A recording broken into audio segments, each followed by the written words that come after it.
Hello दोस्तों, आज हम बात करेंगे इंडियन कॉन्ट्रैक्ट एक्ट 1872 का topic legality of object and considerations. ठीक है, legality of object and considerations, Indian contract act 1872। ठीक है, लर्निंग ऑब्जेक्ट्स इसमें क्या क्या होगा हमारा।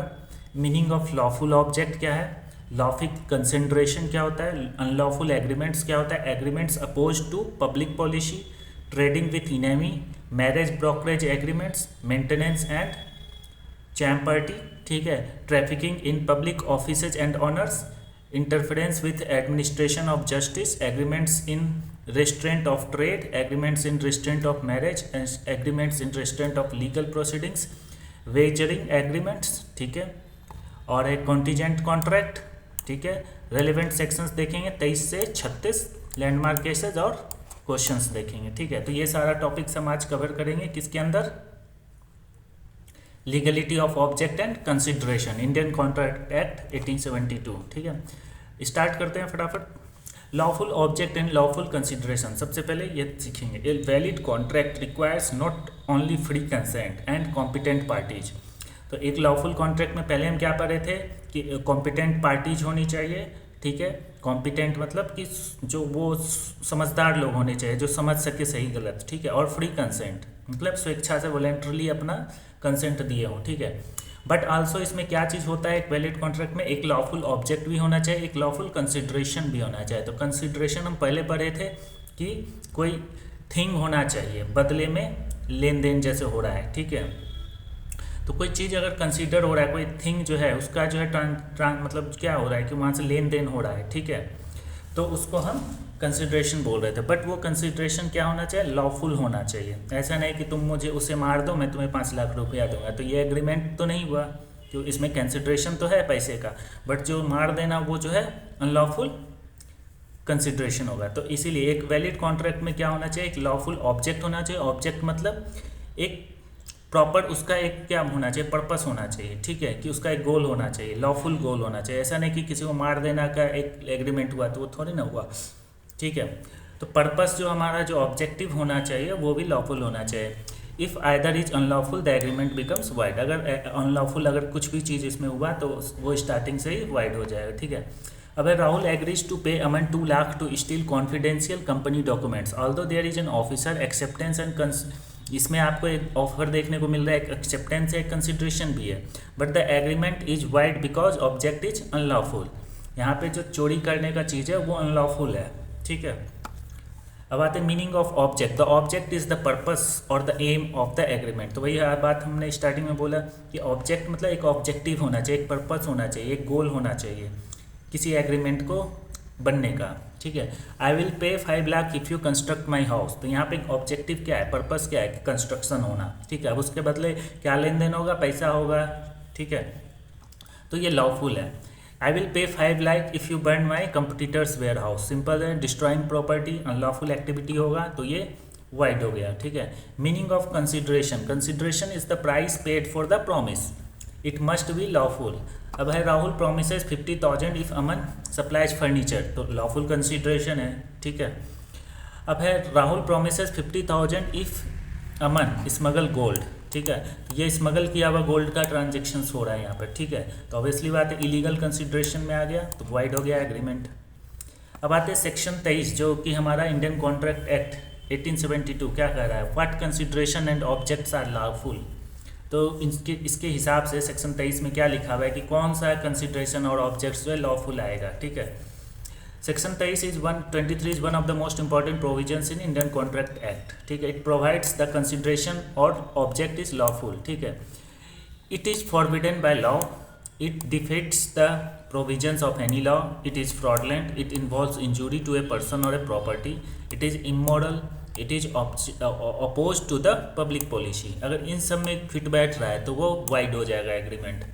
ठीक है, मतलब उसका ऑब्जेक्टिव जो है हमारा और जो कंसिडरेशंस होगा वो सारा जो है इलीगल होगा या अनलॉफुल माना जाएगा। ठीक है, जैसे कुछ हरकतें जो लॉ के द्वारा रोका हुआ है, ऑलरेडी प्रोहिबिटेड किया हुआ है। ठीक है, तो वो अगर कर रहा है, फ्रॉड कर रहा है, कुछ इमोरल एक्टिविटी कर रहा है। ठीक है, इज इन मेमोरी ट्रिक्स है, forbidden by law, defeats law, fraudulent inquiry, injury अगर कर रहे हो तो इमोरल एक्टिविटी या फिर पब्लिक पॉलिसी। ठीक है, अब आते हैं एग्रीमेंट्स फॉरबिडन बाय लॉ, ठीक है। तो if an act is prohibited by law an agreement relating to it is void, मतलब कोई ऐसा एग्रीमेंट जो लॉ के द्वारा फॉरबिडन किया हुआ है तो वो वाइड हो जाएगा एग्रीमेंट उसका, ठीक है। Agreement to sell narcotic drugs illegally, void. Agreement to counterfeit currency, जाली छापना करेंसी का, ठीक है, void. Agreements defeating the law even if not directly prohibited, the agreements that defeat the purpose of a law are void, मतलब ऐसा purpose जो कि ऐसा एग्रीमेंट जो कि पर्पस ऑफ लॉ को जो है प्रोहिबिटेड किया हुआ या directly not directly prohibited but defeat the purpose, मतलब उसके लॉ के जो पर्पस है उसको तोड़ रहा है। अब लॉ जैसे हमारा क्या कहता है कि शांति बना के रखना सोसाइटी में, उसको हम तोड़ रहे हैं जैसे एग्जांपल में, ठीक है। तो वो जो भी ऐसा लॉ है जिसका पर्पस टूट रहा है किसी एग्रीमेंट से तो वो वाइड होगा। जैसे example, a debtor transfers all his property to his friend only to defeat creditors, void होगा, ठीक है। फ्रॉडलेंट एग्रीमेंट्स, ठीक है, agreements made to commit fraud are unlawful. Agreement to create fake property document, void. Agreement causing injury, agreements involving physical injury और damage to a property are unlawful, ठीक है, simple है तो। Agreement to burn a warehouse, void. Immoral agreements पे आते हैं, ठीक है। The word immoral is interpreted according to the accepted legal and societal standards. Example include agreement connected with the prostitution or similar immoral activities, ठीक है। कुछ immoral activities हो रहा है तो उस वो भी वाइड हो जाएगा। Agreements opposed to the public policy. Public policy means the principles that protect the welfare of society, ठीक है। तो वो public policy अगर उसको कोई भंग कर रहा है, तोड़ रहा है, तो वैसा एग्रीमेंट जो है जो हार्मफुल है, जैसे जो कोई एग्रीमेंट है जो हार्मफुल टू सोसाइटी है तो वो कोर्ट उसको वाइड कर देगा, ठीक है। अब आते हैं public policy meaning, the public policy refers to the principles that safeguard the public welfare, justice, morality, public interest, ठीक है। Agreement opposed to the public policy includes trading with enemy. अब आता है कि जो पब्लिक पॉलिसी के against क्या क्या ऐसा कुछ हरकतें हैं जो हमको नहीं कर सकते या एग्रीमेंट में नहीं डाल सकते, क्या है। Trading with enemy, marriage brokerage, ठीक है, मेंटेनेंस, चैम्पर्टी, ठीक है, ट्रैफिकिंग इन पब्लिक ऑफिसेस, ठीक है, इंटरफेरेंस विथ जस्टिस, ठीक है। तो ये सब चीज़ अगर हरकत कर रहा है एग्रीमेंट में तो वो वाइड हो जाएगा। Trading with enemy, marriage brokerage, maintenance, champerty, trafficking in public offices, interference with justice. अब है trading with enemy, during war contracts with an enemy country और its citizens are generally unlawful without government permission. Without government permission का आप किसी भी enemy country या citizen से contract नहीं कर सकते ड्यूरिंग द वार। एग्जाम्पल है India is at war with country X, an Indian company इंटर्स into business with an enemy enterprise without legal authorization. आपको गवर्नमेंट से ऑथराइजेशन लेना होगा, नहीं तो वो एग्रीमेंट इलीगल कहलाएगा, ठीक है। So the agreement is unlawful. Marriage brokerage agreements, agreement to pay money for arranging a marriages are void, ठीक है। Agreement to pay money for arranging a marriage, ठीक है, इज वाइड होता है, ठीक है। Rahul promises a broker 10 lakh if he arrange Rahul's marriage, void होगा, ठीक है। तो याद रखना ये मैरिज ब्रोकरेज भी वाइड हो जाता है, ठीक है। Maintenance means financial assistance given to support litigations. Generally maintenance is not illegal in India, however if it encourage dishonest और frivolous litigation it may become opposed to the public society, मतलब घूस का बात कर रहा है बेसिकली, ठीक है। अब आते हैं champerty is a special type of maintenance, a person finances another persons law suit in return for a share of a property और कॉम्पनसेशन रिकवर्ड, ठीक है। A person finances other persons law suit in return for a, मतलब वो इसलिए उसको law suit में help कर रहा है कि ताकि वो उसको प्रॉपर्टी या कंपनसेशन कुछ उससे ले सके, इसलिए वो मदद कर रहा है, ठीक है। किसी को होता है ना कि हम तुम्हारा हेल्प कर देंगे लेकिन जब बदले में मुझे ये दे देना, अपना प्रॉपर्टी दे देना, ये दे देना, शेयर दे देना, ठीक है, तो उसको हम चैम्पर्टी कहेंगे, तो वो भी इसमें इंक्लूड नहीं होगा, ठीक है। वरना अगर ऐसा एग्रीमेंट कर रहा है तो वाइड होगा, ठीक है। Indian position, unlike English champerty is not per se legal in India, not per se illegal in India, however if the agreement is unfair, oppressive या एक्सटॉर्टिनेट, एक्सटॉर्टिनेट, ठीक है। अगर एक्सटॉर्शन होगा, ऑपरेसिव होगा या अनफेयर होगा तो वो इलीगल माना जाएगा, ठीक है। It may be declared void. अब lawyer agrees I will bear all litigation expenses and take 90% of the compensation, court में होल्ड सच एग्रीमेंट अनफेयर, ठीक है। एक वकील या जो भी है लिटिगेशन के जो थे वो बोले कि जो है 90% हम ले लेंगे, अगर हम जीतते हैं तो जो कंपनसेशन मिलेगा उसका, बाकी जो है हम फ्री में लड़ेंगे, ठीक है। अब trafficking in public offices, buying और सेलिंग पब्लिक ऑफिसेज और honours is against public policy, ठीक है। ट्रैफिकिंग इन पब्लिक, बाइंग और सेलिंग पब्लिक ऑफिसेज और honours is against.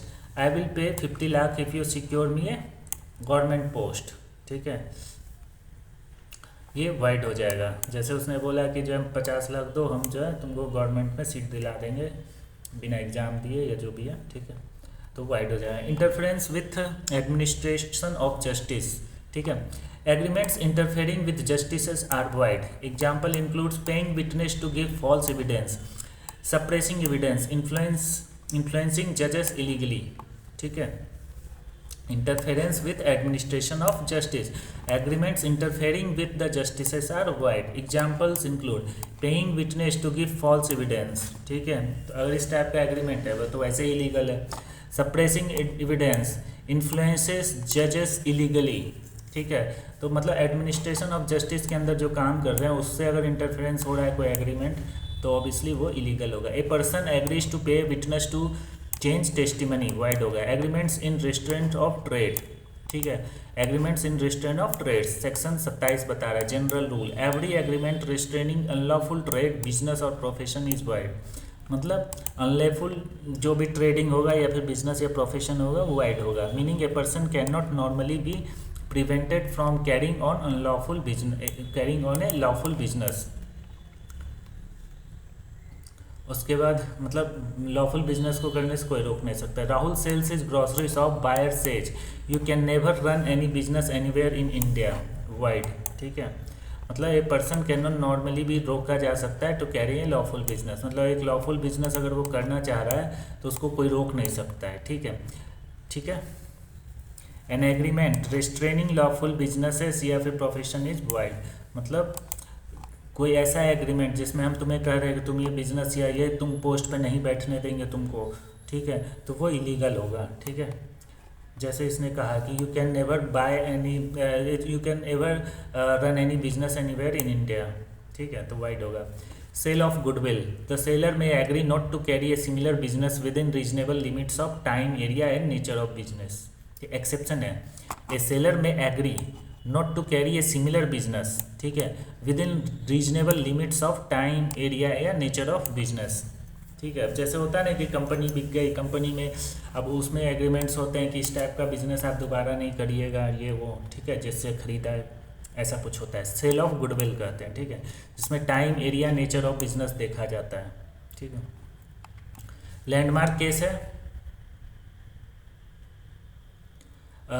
नॉर्डेफेल्ट versus Maxim Nordenfelt guns and ammunition Co limited 1894। Fact है Nordenfelt sold his arms manufacturing business, he agreed not to compete for a limited period. तो वही चीज़ है, एक company उसने बेच दिया मैन्युफैक्चरिंग और उसने एग्रीमेंट में किया कि not to compete for a limit period, मतलब यही था कि कुछ टाइम के लिए कुछ इस एरिया में नहीं करोगे या ये बिजनेस नहीं करोगे, ऐसा नहीं है कि पूरा बिजनेस ही नहीं करोगे, ठीक है। तो वो समय कि कितने दिन तक तुम नहीं कर सकते हो, 10 साल 5 साल उस एरिया में नहीं कर सकते हो और ये चीज़ नहीं कर सकते हो बिजनेस, ठीक है। तो judgment the restraint was upheld because it was reasonable and necessary to protect the purchaser. तो इसको अपहेल्ड रखा गया, ठीक है, क्यों? क्योंकि जो है वो जो रिस्ट्रिक्शन लगा हुआ था वो नेसेसरी था, रीजनेबल था, ठीक है। तो ये नॉर्मली होता है, ठीक है, बिजनेस में, ठीक है। लीगल प्रिंसिपल है reasonable restraints connected with the sale of goodwill may be valid. तो अगर सेल ऑफ गुडविल होगा, ठीक है, तो वो वैलिड होगा रीजनेबल रिस्ट्रिक्शंस, ठीक है। Agreement in restraint of marriage, ठीक है, every agreement restraining the marriage of an adult is wide. कोई भी ऐसा एग्रीमेंट जो रोक शादी करने से रोक रहा है of an adult is void. Father promises I will give you 50 lakh if you never marry, ये वाइड होगा, ठीक है। Agreements in restraint of legal proceedings, अब ये लीगल प्रोसीडिंग्स में आ रहा है, रेस्ट्रेन रोकना किसी को, ठीक है। Agreements restricting legal remedies are void. A contract states no party shall ever approach any court, ये वाइड, मतलब एक ऐसा कॉन्ट्रैक्ट करा लिया कि तुम कभी कोर्ट नहीं जाओगे, हम चाहे कितना तुमसे मतलब फ्रॉड कर ले, लेकिन तो वो वाइड होगा। Valid clauses reasonable attribution reasonable arbitration agreements are valid because the law excessively recognize the arbitration, ठीक है। रीजनेबल आर्बिट्रेशन एग्रीमेंट्स को वैलिड माना गया, ठीक है, और उस वो भी जिसको लॉ एक्सप्रेसिवली रिकॉग्नाइज करता है, ठीक है। Uncertain agreements section 29 agreements with uncertain और वैग टर्म्स आर वाइड, मतलब जिसमें अनसर्टेनिटी है या वैग है, मतलब साफ साफ नहीं कहा हुआ है कि क्या है, ठीक है, तो वो वाइड हो जाएगा। सेक्शन 19 बता रहा है, 29 बता रहा है, 29, ठीक है। जैसे Rahul agrees to sell a reasonable quality और quantity of life, no quality is specified and can not be made certain, void, ठीक है। अगर क्वांटिटी नहीं बताया या उसका वो नहीं बताया कि ये, अब मैंने बोला कि ये मैं शर्ट बेच दूंगा तुमको, ठीक है, अब वो शर्ट कौन सा, ठीक है, कोई शर्ट दिखा के होना चाहिए ना कि ये शर्ट बेच दूंगा। अब मैं बोलूँगा कि एक बोरा चावल बेच दूंगा, तो कौन सा बोरे का चावल, ठीक है। इसने बोला कि ये रीजनेबल क्वांटिटी ऑफ राइस बेचूंगा, वो कितना क्वांटिटी कंफर्म नहीं है। I will sell of one of my cars, seller on 10 cars, no indication which car, मतलब अनसर्टिनिटी है कि कौन सा कार बेचेगा। Wagering agreements, a wagering agreement is an agreement where two parties hold opposites views regarding an uncertain event, one wins and other, मतलब यहाँ पे वो सट्टाबाजी वाला आया, ठीक है, बिड सट्टाबाजी जो चलता है, ठीक है। जैसे दो पार्टीज जैसे क्रिकेट पे लगा रहे हैं, लेट सपोज बिड लगा रहे हैं, ठीक है, one wins and other loss depending on outcome, सट्टाबाजी, ठीक है। तो वो सारी चीज़ें इसमें उसमें तो वेगरिंग एग्रीमेंट्स, जो भी वेगरिंग एग्रीमेंट्स होंगे कि ठीक है जो है ये हारेगा तो मैं इतना दूंगा, वो जीतेगा तो इतना दूंगा, वो नहीं होगा, ठीक है, वो उसमें वो एग्रीमेंट्स वाइड हो जाएगा। कहाँ दिया हुआ है, सेक्शन 30 में, ठीक है। Neither party has any genuine interest excepting winning और लॉस ऑफ मनी, मतलब हार जीत जिसमें सिर्फ पर्पस हो, ठीक है। Simple division, a wager is simply a bet, ठीक है, वही चीज़ है। Bet on cricket, bet on election, bet on rainfall, all are wagering agreements, ठीक है। बेट मतलब बेट लगाना, ठीक है।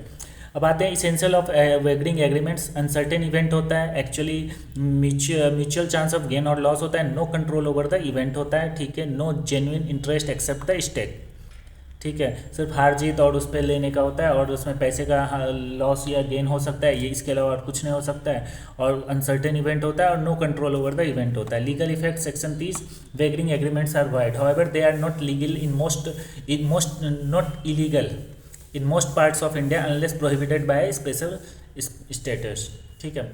तो जब तक कहीं से मना नहीं किया हुआ है वैसे नॉट इलीगल है हर जगह, ठीक है। अब है कॉन्टीजेंट कॉन्ट्रैक्ट, ये जो हमारा सेक्शन 31 से 36 तक बताया हुआ है। Contingent CONTIGENT contracts, a contingent contracts is a contracts और कॉन्ट्रैक्ट टू डू और not to do something in a collateral event happens और डजंट हैपन, ठीक है। जैसे होता है कि जो है आगे पढ़ेंगे, जैसे कि ये होगा, जैसे इंश्योरेंस में होता है कि अगर ये रोग हुआ तो हम तुमको 2 करोड़ रुपया देंगे, ठीक है, उस टाइप का चीज़, ठीक है। इन फ्यूचर में अगर हुआ तो, ठीक है, अगर तुमने जैसे एग्जाम पास किया तो 10 लाख रुपया देंगे, ऐसे वो है, ठीक है। A contingent contract is a contract to do और not to do something if a collateral event happens और डज नॉट हैपन, मतलब जैसे होता था ना कि जो है ये अगर तुम एग्जाम पास कर लिए तो ये मिलेगा इस टाइप से, और नहीं पास किए तो नहीं मिलेगा, उस टाइप का कॉन्ट्रैक्ट, ठीक है। A contingent contract depends on the happening और non happening of an uncertain future event collateral on the contract, मतलब एक ऐसा एक्ट जो इवेंट है जो कि फ्यूचर पे डिपेंड करेगा और उसके अनसर्टेनिटी पे है, ठीक है। तो उसमें हो भी सकता है, नहीं भी हो सकता है केस। एग्जाम्पल से समझेंगे अच्छे से। इंश्योरेंस कॉन्ट्रैक्ट है, insurance policy promises if your house catch fire we will pay 20 lakh, fire मे और मे नॉट अकर, क्योंकि और ये भी फ्यूचर का है पूरा, ठीक है। This is a contingent contract. Another example है Rahul promises I will buy your land if I obtain a bank loan. अगर हमको बैंक लोन मिल जाएगा तो हम तुम्हारा ये ज़मीन खरीद लेंगे। बट ये कॉन्ट्रैक्ट वैसा कॉन्ट्रैक्ट नहीं होगा कि जो है तुम क्यों नहीं खरीदे, ठीक है। Bank loan is the uncertain collateral event, contingent contract uncertain होना चाहिए कोलेट्रल इवेंट, ठीक है। Rules regarding contingent contract section 32 बता रहा है, ठीक है। Dependent on happening of event, enforceable only if event happens. जब इवेंट हुआ तब अगर वो मुकर जाए तो फिर वहाँ पे जाके इन्फोर्सेबल होगा, ठीक है। Dependent on non happening, enforceable when event becomes impossible, ठीक है। जैसे ये सेक्शन 33 बोल रहा है, dependent on non happening, enforceable when event become impossible, ठीक है। अब आते हैं सेक्शन 34 बोल रहा है event depending upon conduct of living person, ठीक है। Event depending on the conduct of living person. Section 35 बता रहा है event with in the fix time. Section 36 बता रहा है इम्पॉसिबल इवेंट्स वाइड। अगर इम्पॉसिबल एक्सीडेंट इवेंट है मतलब इम्पॉसिबल चीज़ है, ठीक है, तो वाइड हो जाएगा। एग्जाम्पल से समझते हैं, आई will pay 10 lakh if the sun rises in the west tomorrow, impossible चीज़ है तो वाइड होगा। Wagering agreement versus contingent. Wagering में क्या होता है, बेटिंग होता है, मेरे बेटिंग, ठीक है। इसमें जेन्युइन बिजनेस ट्रांजेक्शंस होते हैं। ये वाइड है अंदर सेक्शन 30 का और ये वैलिड है इफ सेक्शन 31 से 36 आर सेटिस्फाइड, ठीक है। नो रियल इंटरेस्ट, इसमें वेगरिंग में कोई रियल इंटरेस्ट नहीं होता है, सिर्फ पैसा ही पर्पस होता है और इसमें रियल कमर्शियल इंटरेस्ट होता है, ठीक है। Parties only hope to win और loss, parties seek performance of a contract. Example cricket bet, example insurance policy. Section 23 lawful object and lawful consideration पढ़े, ठीक है, क्या होता है। Section 24 if part of consideration और object is unlawful and can not be separated, ठीक है, the entire agreement is void. If the क्या बोल रहा है section 24, if the part of the consideration और ऑब्जेक्ट इज अनलॉफुल और and can not be separated the entire agreement is wide, ठीक है। अगर मतलब ऐसा कंसिडरेशन है कि वो पार्ट निकाल दे तो वो एग्रीमेंट ही कोई काम करना है तो वो पूरा अनलॉफुल हो जाएगा। लॉ जैसे Rahul agrees to pay Aman 5 lakh to transport legal goods and smuggle goods together under one individual agreement. Since the unlawful and unlawful parts cannot be separated, the whole agreement is void, ठीक है। Agreements in restraint of marriage void, agreement in restraint of trade void subject to recognize exception, जैसे sales of goodwill, sales of goodwill अगर हो रहा है तो वहाँ पे exception मिलेगा, ठीक है। Agreements restraining legal proceeding void, uncertain agreements void, wagering agreements void। Section 31 से 36 क्या पढ़े, contingent contract valid subject to statutory conditions, ठीक है। लैंडमार्क केसेस देखते हैं, घेरूलाल परख वर्सेज महादेव दास, ठीक है, माया 1959। फैक्ट है the dispute related to a partnership for entering into forward transaction, one issue concern the effect of wagering agreements, ठीक है। Whether wagering agreements are illegal or merely void, judgment. The Supreme Court held that the wagering agreements are void but not illegal. मतलब void होगा but illegal नहीं है unless prohibited by the specific law. मतलब सट्टाबाजी या बेट जो है वैसे तो एग्रीमेंट void होगा, ठीक है, बट वो चीज़ इलीगल नहीं होगा जब तक कि वहाँ के कानून जो है उसको रोक रखा हो कि भाई क्रिकेट पे तुम्हें बैटिंग नहीं करना है, लेट सपोज, ठीक है। अगर रोक रखा है तो ऑब्वियसली बात है कि वो प्रोहिबिट होगा, ठीक है। Legal principle a collateral agreement to a wager is generally not automatically unlawful unless a statute provides otherwise, ठीक है। Exam importance leading Indian case on wagering agreements and public policy, ठीक है। जैसे Nordenfelt versus Maxim Nordenfelt Guns and Ammunition Corporation 1894। Nordenfelt sold his business, he agreed not to compete with reasonable limits. The restraint was valid because it reasonably protected the purchaser's goodwill, इसलिए cell for goodwill में आ गया ये, तो ये enforceable नहीं होगा, ठीक है। मतलब इन्फोर्सेबल होगा लेकिन वो वैलिड रहेगा कॉन्ट्रैक्ट, ठीक है। Example leading authority on the restraint of trade, ठीक है। Carlill versus Carbolic smoke ball code 1893, ठीक है। इसमें क्या कह रहा है, the company advertise that it would pay €100 to anyone who used its smoke ball as directed and still contracted contracted influenza. Mrs. Carlyle used the product incorrectly but become the ill. Issue क्या हुआ? Whether the promise was merely a wager or a binding contract. Judgment. उसने कहा कि ये wager है या binding contract है. The court held that there was a valid unilateral contract. Unilateral मतलब एक तरफा, not a wagering agreement है. ठीक है. लीगल प्रिंसिपल है genuine commercial promise supported by conditions and intention to create legal relation is not a wager. ठीक है, मतलब सपोर्टेड बाय कंडीशन है और क्रिएट ए लीगल रिलेशन है, is not a wager. Exam importance है. Important to distinguish wagering agreements from enforceable contingent और unilateral contractual promises. ठीक है, ये एक तो यूनिलेटरल था, ऊपर से ये वेगरिंग नहीं था. ठीक है, अब आते हैं राजलक्ष्मी दासी versus बनामली Sen. The dispute involved an agreement connected with a marriage brokerage agreement. The court held that the agreement promoting marriage brokerage are opposed to public policy and therefore void. ठीक है, अगर मैरिज से related है, marriage brokerage से, तो वो जो है तुम्हारा पब्लिक पॉलिसी के अगेंस्ट होगा और वो वाइड हो जाएगा. लीगल प्रिंसिपल है marriage brokerage agreements are unenforceable because they interfere with a free institute of marriage.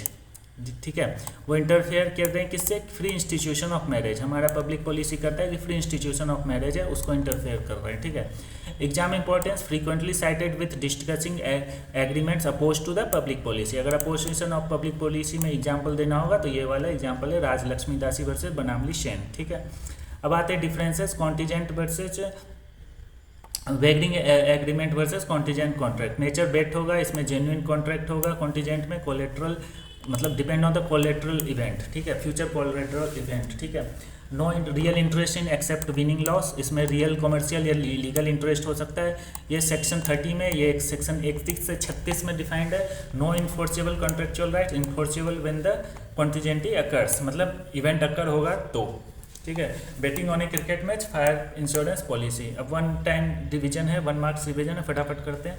Lawful object and unlawful considerations are essential for a valid contract. Section 23 बताता है an agreement is void if its object और consideration is forbidden by law, defeats the law, is fraudulent, causes injury, is immoral और is opposed to public policy.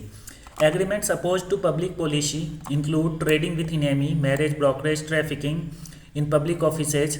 ठीक है, and interference with justice. ठीक है, ये सब अगर रहता है तो वो एग्रीमेंट वाइड हो जाएगा.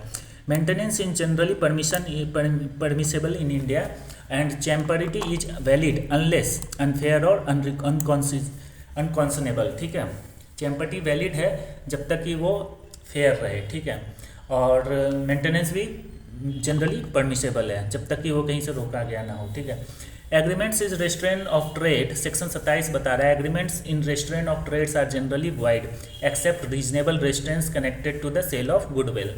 26 बता रहा है agreements restraining the marriage of an adult are void. Section 28 बोल रहा है agreements restricting legal proceedings are void. Section 29 बोल रहा है अनसर्टेन एग्रीमेंट्स आर वाइड, जो अनसर्टेन है, जिसमें अनसर्टेनिटी है. ठीक है, सेक्शन 30 बोल रहा है wagering agreements are void. Section 31 से 36 बढ़ा रहा है contingent contracts are valid when statutory conditions are satisfied. ठीक है, अब आते Gherulal Parakh. Wagering agreements are void but not inherently illegal. Wagering agreements void है बट नॉट इलीगल. ठीक है, नॉर्डेनफेल्ट बता रहा है reasonable restraint of in sale of good में भी वैलिड होगा. ठीक है, कार्लिल बता रहा है genuine commercial promiser is not a wager. मतलब कमर्शियल प्रॉमिस अगर कर रहे हो जेन्युइनली एडवर्टीजमेंट के थ्रू तो वो वेगर नहीं होगा. राजलक्ष्मी दासी ने marriage brokerage agreements are void as it against the public policy. ये सारे क्वेश्चंस आ सकते हैं. ठीक है, लॉन्ग क्वेश्चंस में ये सारे कुछ आ सकते हैं. ठीक है, तो इस वीडियो में इतना ही है. ठीक है, वीडियो अगर अच्छा लगे तो लाइक कर लेना, और ये सब जो केसेस है ये इंपॉर्टेंट है बस. ठीक है, और मिलते हैं नेक्स्ट वीडियो में. तब तक थैंक्स फॉर वॉचिंग.